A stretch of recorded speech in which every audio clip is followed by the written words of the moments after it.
Hi, everyone. Hello. I'm Lauren. And I am Ken. And you may recognize our voices from the podcast Paradise After Dark. Dark. Missing and Unsolved. But today we're here to tell you about a nonprofit organization we have created called the Florida Themis Project. Themis is the Greek goddess of justice, if you're wondering about the name. The Florida Themis Project aims to support loved ones and victims of unsolved crime by financially contributing to various types of investigative tools, including DNA testing. We also help the families and loved ones of missing people by assisting with awareness campaigns, helping in ground searches, and any other assistance that we can provide to the families. We're asking you for your help to spread the word and grow our organization so we can help as many people as possible. So please be sure to check out our website at floridathemisproject.org for info about how you can help or donate. We're also on Facebook and Instagram at Florida Themis Project. Even simply sharing our post on social media is very helpful. So thank you in advance, true crime friends, for your help and support.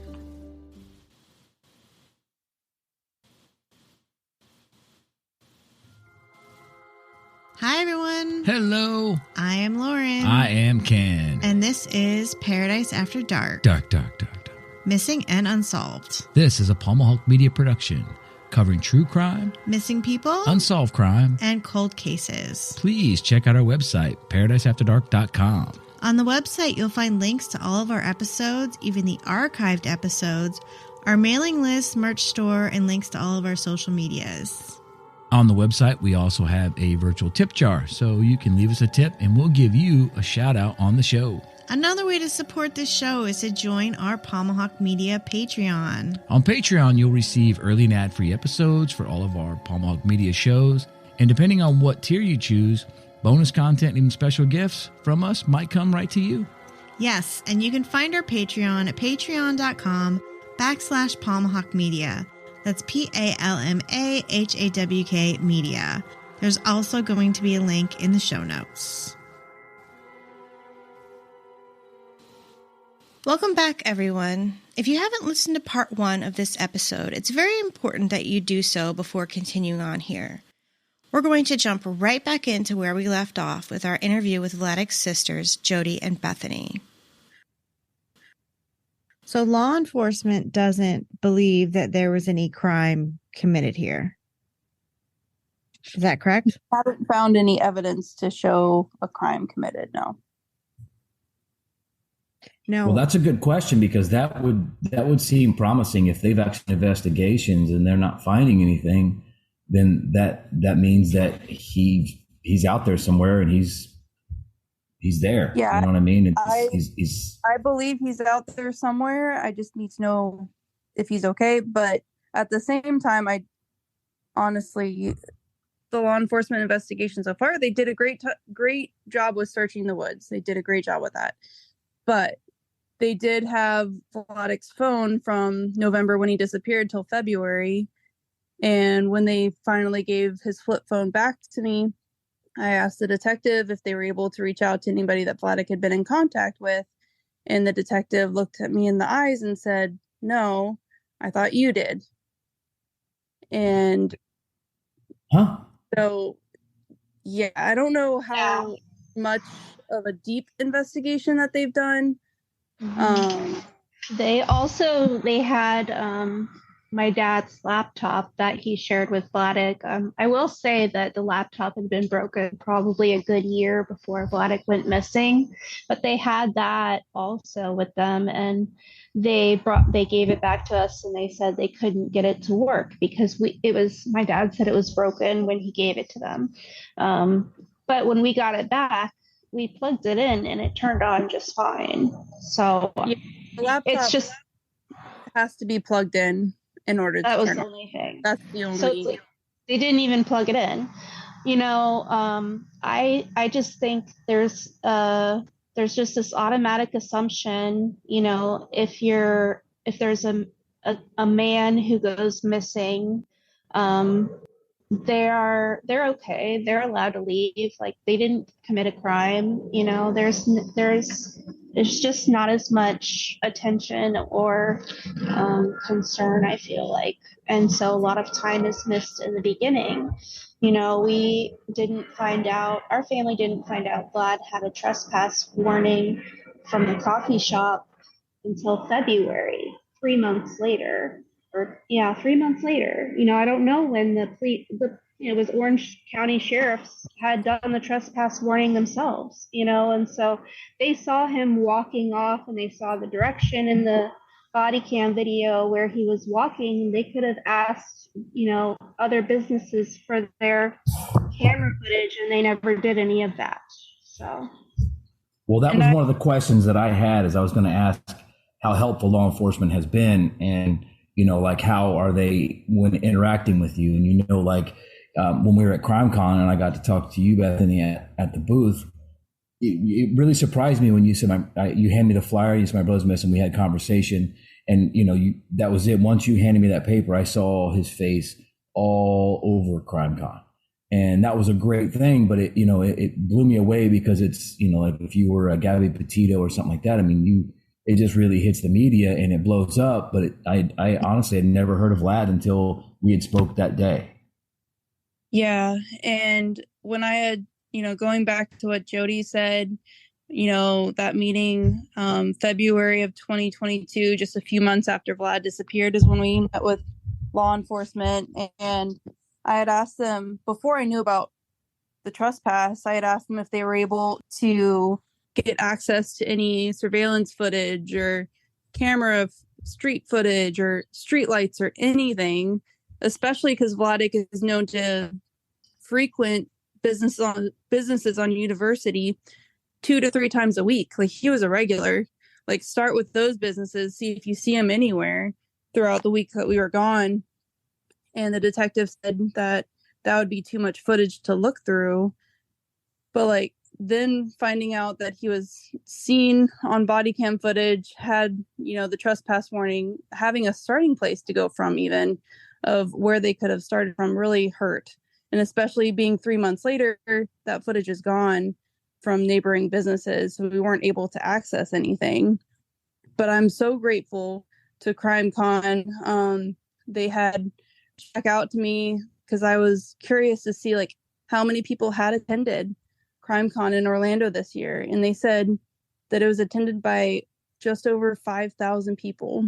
Wow. So that is 1,000 faces that have seen my brother's story and hopefully will reshare, because that's what it's going to take. And I'm so grateful to like CrimeCon and Voice for the Voiceless for helping getting his flyer on their TV screens in between the sessions and like in the printed booklet, and just all the booths there, you guys and everyone else being willing to have his flyer at your tables. Like, that was such a huge help just to get his face out there, because like, it's in our backyard. CrimeCon was here, and as a true crime community, the only thing I ask is a click of a button to reshare the flyer, because you never know your friend group and how it can reach some other friend group who might know him and who might know the piece of the story that they don't even realize that he's missing, or the piece that they have matters, but it does. And it could be the one piece of the puzzle that my family needs to know if he's okay. Because that's all it is. If he's fine doing his own thing, we just need to know if he's okay. If he is, that's great, but we just need to know. And I believe wholeheartedly that if he was truly fine and doing okay, that he would have reached out to somebody and told us that, especially to Irina, his biological sister, not let her worry. But he hasn't. Vladek doesn't like to be in pictures. It's like pulling teeth to get him to be in a picture. And it's like pulling more teeth just to get him to smile. So for him to, if he were to see any of this and see how much his face is out there to so many people, I believe he would have reached out and be like, I'm good, I'm doing my thing, I just need time. But he hasn't. Yeah, before he disappeared, he spoke with Irina on the phone, like pretty much on a daily basis. They they would be in contact. So, and she is basically his memories of his childhood from Russia. You know, he was 5 when he came to Florida, so he doesn't remember any of that. So he would often ask her questions about stuff that she remembered and things like that. So they have a special bond, and it is really unlike him to not reach out to family, especially when, you know, if he knew he was getting this much attention. So I'm trying to read between the lines here with what you guys are telling me and what I've read. It's hard to tell what you and your family think happened. I mean, do you believe he was kidnapped? Did he go off the grid? Was he possibly suicidal with the comments about we could just be in heaven? What's the point? I know that he was hanging out with some suspicious people beforehand. I mean, there's so many different rabbit holes you could go down. What do you think happened to him? Like, what's your most likely scenario? What's your theory? Well, I'll go first, and then Bethany can share. I think that it was a big blow for him to get that trespass warning, and he, you know, especially not understanding why it happened, and you know, to be his one of his favorite places, like a place where, you know, that was basically a huge part of the little bit of a routine he made for himself was going to Foxtail and spending time there. We know that we believe he didn't return to the apartment after that, because his cell phone, when he received the trespass warning, he didn't have his cell phone on him. So he also had left the pocket knife behind, and everything in the apartment was untouched. The food and the drinks in the fridge didn't look like anything was eaten or drank. Everything looked the same. My dad had a package that had been delivered on the 8th, and Vladek was supposed to bring it inside, and the package was still outside a week later when my dad came home. So we don't know. I think there was a period of time where we don't know what happened in the timeline from that Saturday morning when he got that trespass warning till about we think that Sunday around technically Monday around like 3 a.m. when he stopped at his friend's house at the apartment complex in the middle of the night, and he asked if he could stay with him overnight. And his friend told him, no, you know, this is, you know, my girlfriend lives here with me and her kids are here right now and there's school in the morning, so it's not going to work out. And then, you know, Vladek he was out of breath and seemed like he had kind of been running, which is not like him. And the first thing that Vladek asked him after that was, do you have a gun? And he said, no, man, you know that I have a felony in my background and I don't have a weapon. I don't mess with any of that stuff, you know. But then he was really worried about Vlad, and he asked him, why do you need the gun? And Vladek was kind of evasive, but eventually he said it's for protection, and then he said it's protection against animals. But you know, it just seemed like he was paranoid about either something real or imagined going on. And he was wearing, he was described to be wearing the same outfit down to the red slides that he was seen wearing in the body camera footage from Foxtail. And then it just so happened that one red slide was found in the apartment complex, kind of like just off the roadway that you drive, you know, and the parking lot kind of area, like, you know, maybe 10 or 15 feet off of it. We're not positive it's his shoe. They tried to run DNA on the shoe, and came back inconclusive. Like there was not anything really to be able to test it for. But I wonder, did something happen in that moment? Or was because he was seemingly paranoid and maybe manic, did somebody take advantage of him, when he was acting unusual, and not in his normal frame of mind.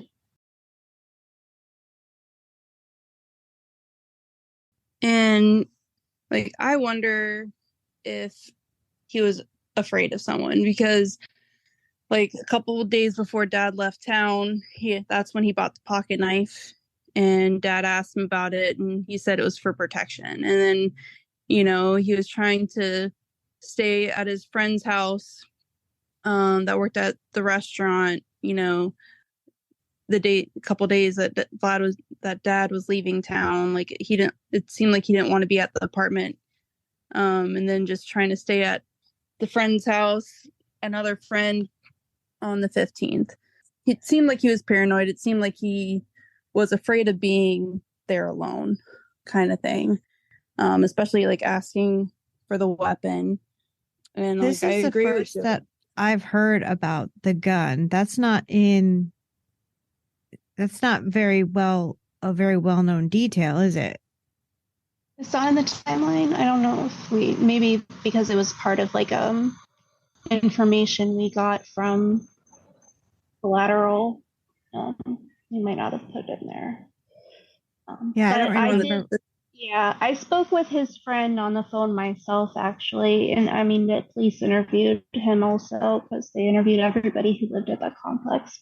But I definitely think that he was telling the truth about this, whatever happened, and like in that moment, um, he didn't think anything of Vlad coming at 3 a.m. because they hung out a lot in the middle of the night. They would either play basketball in the daytime or at night.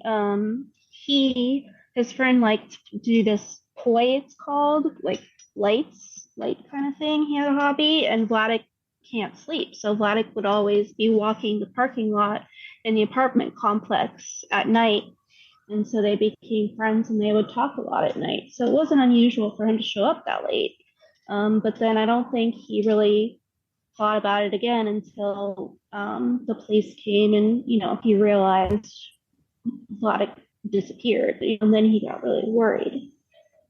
Yeah, and with Vladek helping the homeless population a lot, there was some that have a significant background, and a couple people that he helped out more than others kind of took advantage of him in the past, financially. And there was a lot of phone conversations back and forth, like 40 phone conversations.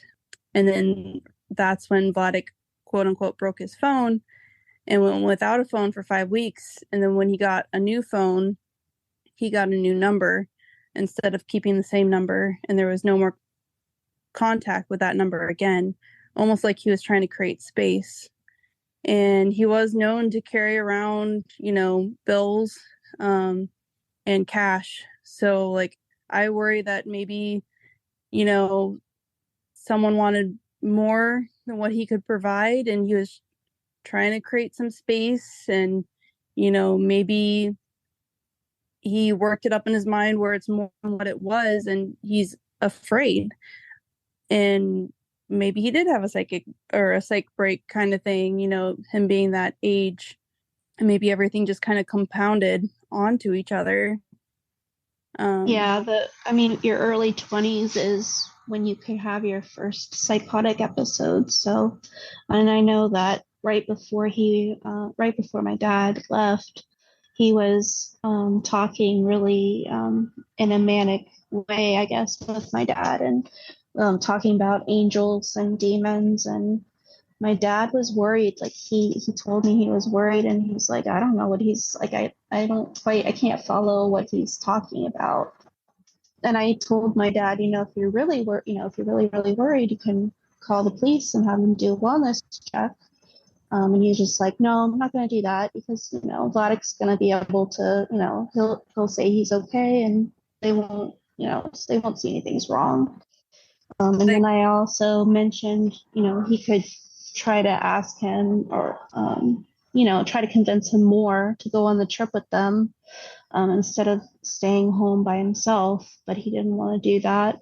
The thing is, Vladek usually enjoys being home alone, and so it's not like him to not want to stay at the apartment. So another thought that the investigator that's been helping us out had was maybe he was avoiding the apartment because he didn't want people to know where he lived.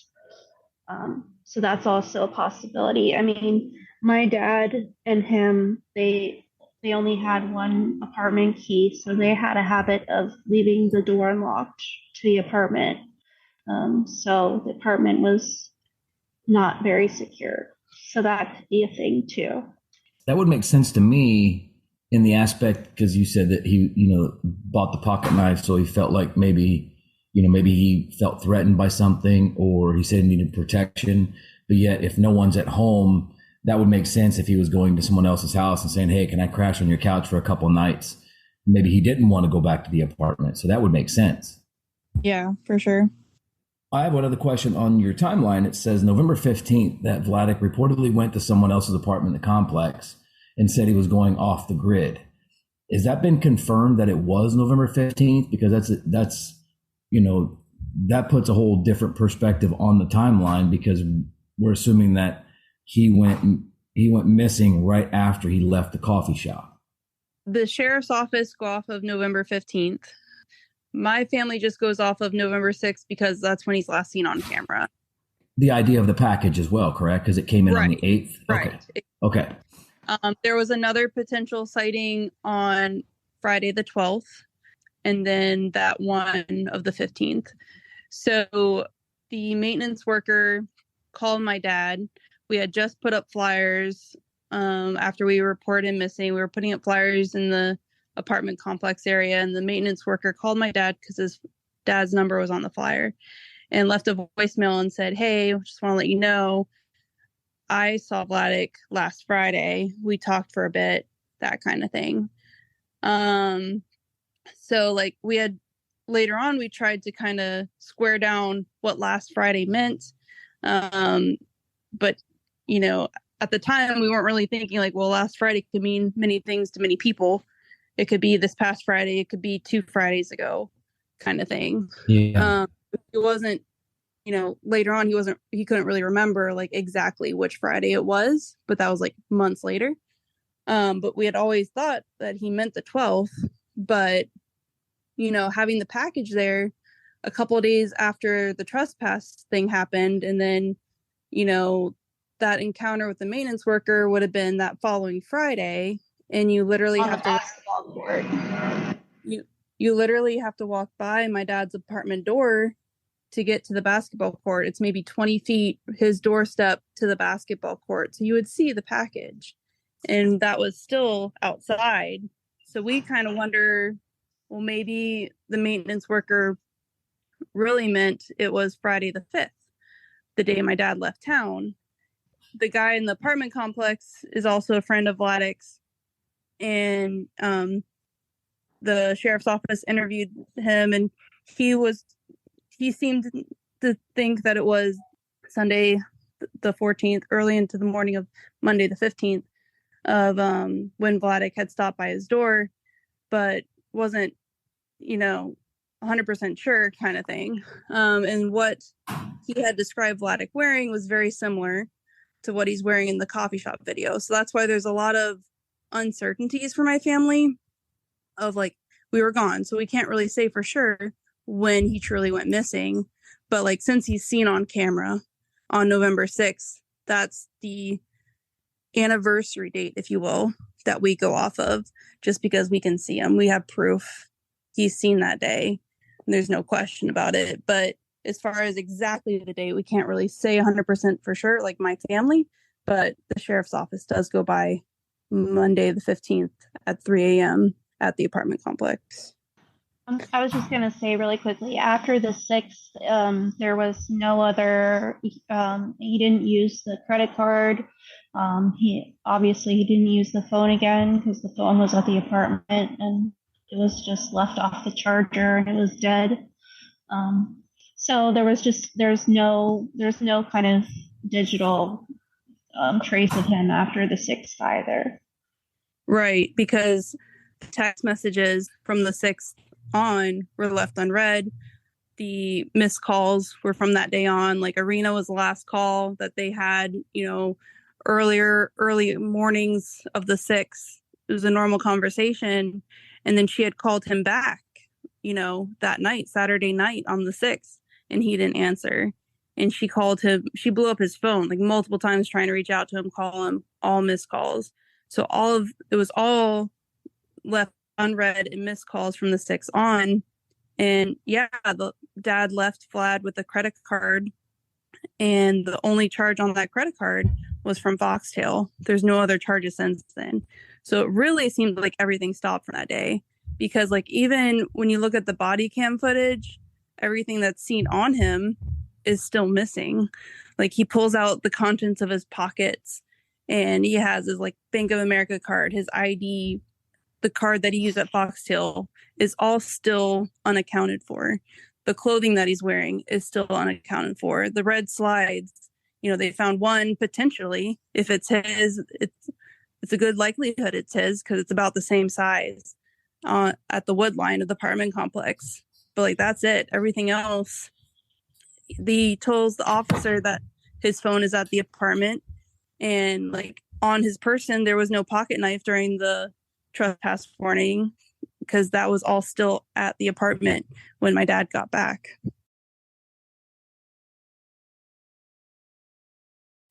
So if he did just take off, maybe and Ken had actually mentioned this earlier when we were discussing it before we got online here. Ken actually said being trespassed from Foxtail was probably like a big blow to him because that seemed to be kind of like his spot.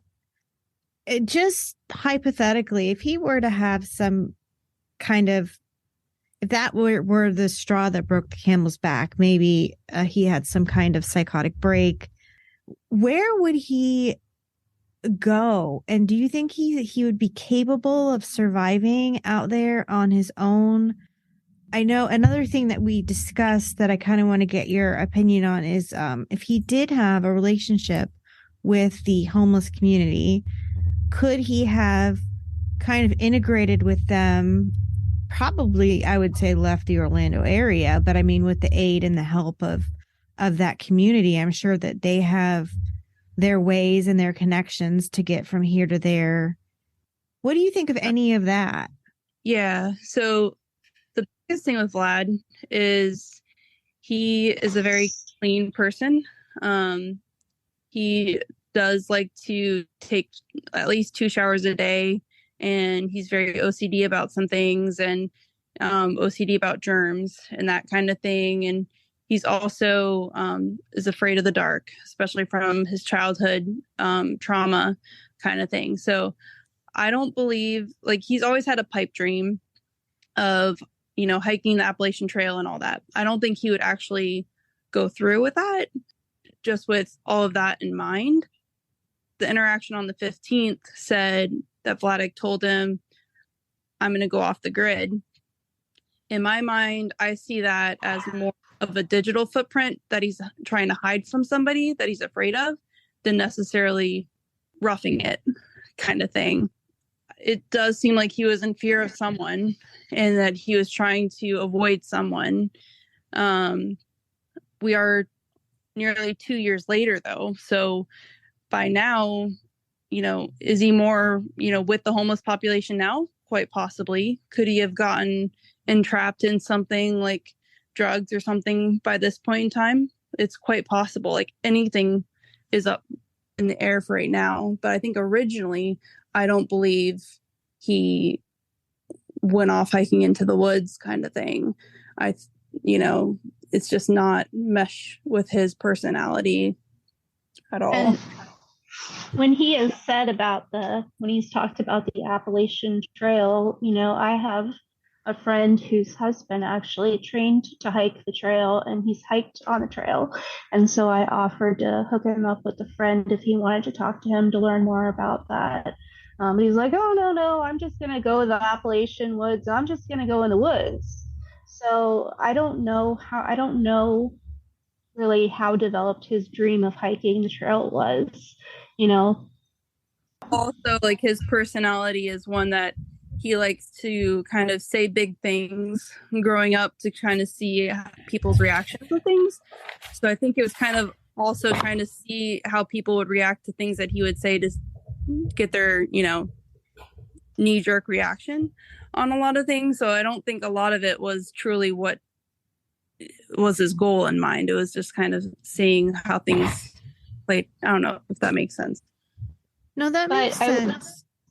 Yeah, and I will say if he's okay out there somewhere, then there's people that have been helping him along the way for sure. He could not have done this for 2 years by himself. I mean, he only had $100 on him and the credit card that he's not used, so people must have been helping him, and people have information, and maybe they don't even, maybe they helped him out and they didn't know he was missing. So, we just need that one person to see his flyer and see his face and to call the sheriff's office, Yeah. So, real quick, I just want to point out that you guys just told me about, you mentioned he's kind of OCD about being clean and being afraid of the dark because of his childhood in Russia. Had he shown any signs of mental illness or any type of issues like that growing up before any of this? When my parents adopted Vladek and Irina and they brought them back to the United States, they did not do any counseling. They didn't get them any counseling or anything for any of the experiences any of the trauma they might have had at the, with their birth family and at the orphanage. So that kind of always lingered, in the background for both Vladek and Irina during their, throughout their lives. Let's see, so it was also where was I was going with this? He's I'd say he's good at masking, and he doesn't, he's not one to complain about stuff with people. So he's not ever been super overtly, struggling. My dad, he has confided in my dad in the past, that he's had suicidal thoughts, and but my dad never pushed him to get counseling or see a psychiatrist or anything like that. So he doesn't have any type of diagnosis, and I do wonder if could he be ADHD, or could he even be on the spectrum for autism also. It's possible, and it could also be that he could have been manic or having a psychotic episode during that time, possibly also. But since there was never any official diagnoses and he's not on any medicine, the sheriff's office wouldn't consider him as an endangered missing person per their protocol. I spoke with a lady on the phone for probably almost 30 minutes trying to push for it because I saw tons of red flags for mental health, before he went missing, but they're very stringent with their procedures and their protocols. So they just consider him just a missing adult, not a vulnerable or an endangered missing adult. So you guys have sort of taken it upon yourself to be the crusaders for your brother. And I just want to give you kudos because, we were at CrimeCon And there were so many famous cases and victims associated with CrimeCon and that are being talked about. You know, they had the Golden State victims there, Gabby Petito's families there, but yet everywhere we look, we were seeing Vladek's face. So I really want to commend you guys for doing what you're doing, because if you don't, as you can see, and we've seen this a lot, the case will just kind of fall to the wayside. And unfortunately, that's just how it is if we don't have people like you guys and even, you know, us podcasters and content creators. That's our goal always, is what you're saying, is to reach the one person that might know, the one person that might see it and recognize him and say, hey, I know him. I saw him in San Diego last week. You know what I'm saying? It could, I mean, he could be anywhere. Yeah. But yeah, I just wanted, we've been doing this almost 6 years, and we've met a lot of families, and what you guys are doing is really wonderful for your brother and for his case. And I just commend you and support you guys just to keep his name out there, keep his photo out there. You know, now we're seeing cases being solved from 30 years ago. We're seeing people being found that have been missing for 20 years. So it's kind of amazing what's happening in the true crime world right now. Not only are they, you got to commend them for just, you know, their pursuit for Vlad, but in the midst of doing so, they've kind of taken on that Vlad-like connection, because they're talking to other people. They've made connections with other people that are in the same situation, that have family members that are missing. I mean, if you go to their social media, which they have a great social presence, and not just for the search for Vlad, but for so many others. I mean, your guys' Facebook page, you guys are posting, you know, flyers for people that you've met in your search. So, I mean, that community itself has got to be large, because it's not just in Orlando. I'm sure you're meeting people who are missing family members from everywhere. Yeah, I will say it's. I mean, when somebody you love goes missing, you don't, you know, it's huge, and you still have to live your normal life. You still have to work your job, and you're figuring out as you go how to communicate with the police and things like that. And so it is. I found along the way it is really helpful to be able to connect with family members of other missing people, and sometimes to be able to reach out and talk to them on the phone or chat with them, and to provide the same support, you know, in return. I think that's wonderful. And Bethany, I believe that I did mention this to you when we were chatting on, I think it was Twitter, that I have so many different social medias I talk to people on, but Ken and I actually have a nonprofit organization called the Florida Themis Project. And what we do is we actually help the family members and loved ones of missing people and of unsolved cases, cold cases. And every month we feature a case where we do a big social media push. It's like a public awareness campaign. And we had our board meeting just last week, and we decided that since we were going to be doing this interview with you, and November is the month that Vladek went missing, in November, we're going to be featuring him and his case. So just so you know ahead of time, you're going to start seeing a whole bunch of more posts with your brother's face coming from Paradise After Dark, Palm Hawk Media, the Florida Themis Project, and hopefully, you know, we can do our little part in helping you guys push, you know. Thank you so much. That's and amazing. In the meantime, our nonprofit, we help in any way we can.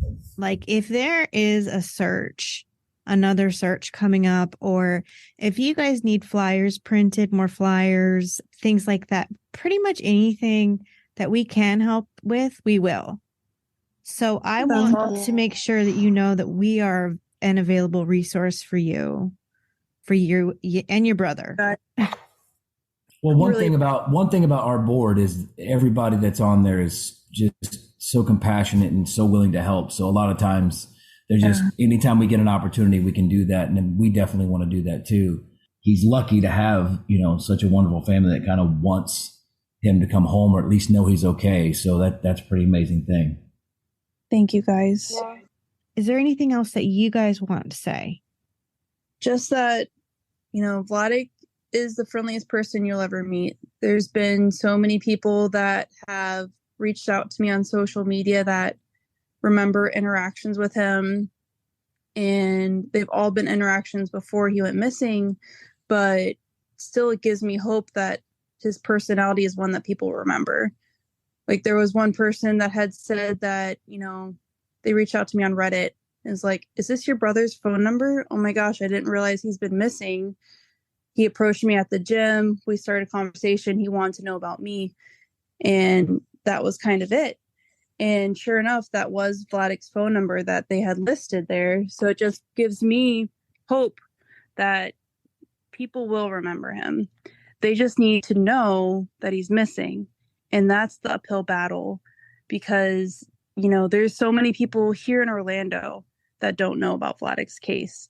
Even though I don't believe Vladek is in Orlando, I don't think he is, because we've been able to get his face out there so much here locally that I believe there would be more sightings than that. And there haven't been any sightings since he went missing.